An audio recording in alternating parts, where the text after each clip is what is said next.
name is Rita O.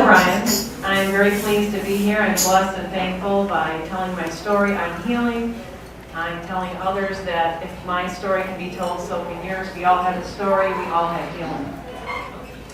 I was trafficked out of my home from 3 to 13. My dad was in a secret society, and he preyed on children, many children. Hundreds of children on the west side of the state, Kalamazoo, Vicksburg, Climax, Schoolcraft, that area, need healing. So my goal now that I have a lawyer, the Kalamazoo Human Trafficking Task Force, is to tell the truth, because I'm not going to be part of the lies anymore. I'm not going to be part of the cover-ups anymore. I want people to know that healing can happen here and where I grew up. I was married for 19 years.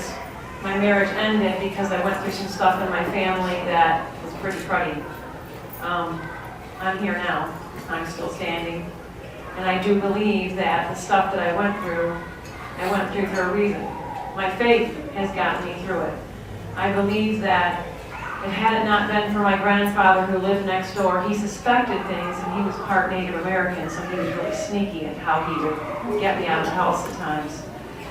So I'm thankful I had my grandfather. I too nearly ended my life because I didn't know what to do with all the stuff that was happening many times. 11, 12, 13, 14, 15, because of an abortion that I don't know whose baby it was when I'd been with so many men. I was raped by many men, and a boy was with me. We were both raped at a place in Galesburg. There's a part of me that wants to take care of that building, but that would be right. So anyways, I'm healing. It's because of education that I'm able to speak. I didn't know I was trafficked. I didn't know there was a name for what happened to me. It was when I went to Washington Community College and Professor Teague's like, "Oh, you were trafficked. You got to talk to Professor Manville." And he said it in such a matter-of-fact way. I'm looking at it like, what?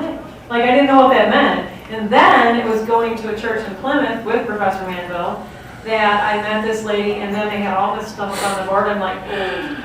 And I couldn't sit through the presentation because it was hard to it's kind of like taking a horse pill that you don't want to swallow. I'm like, oh my God, he's right.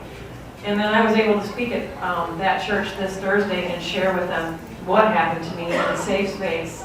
And speaking out is healing. So I'm here. Now I'm just thankful that I can be here. I'm thankful I can tell my story. I speak to anyone who wants to listen. I have no shame now like I used to have. I'm set free. The truth has set me free. I believe that anybody that has a story, some of us aren't meant to speak, but that's okay. Write your story. Let someone else speak it for you. Because if we all set our stories free, we can all heal. And if everyone heals, the world's going to be a much better place. I believe that. I know that. My next goal, I went from being a housekeeper to being a house director at a sorority. And sad to say, being in the sorority has been a place for me to heal because nobody comes in my room at night. And it's kind of weird. The craziness of the house isn't always great, but at least now I can sleep at night. Now I have good dreams instead of bad dreams. And I'm learning how to heal. I'm learning about self-care. I didn't know there was such a thing called self-care. I'm like, wow, there's a concept to that. So it's kind of like, oh, so now I got to put on my calendar, I'm healing. When someone has a dog, I'm like, oh, puppy. And since I'm ADHD, it's like, oh, puppy, wherever I go. So I love life now. My license plate says life lived for a reason.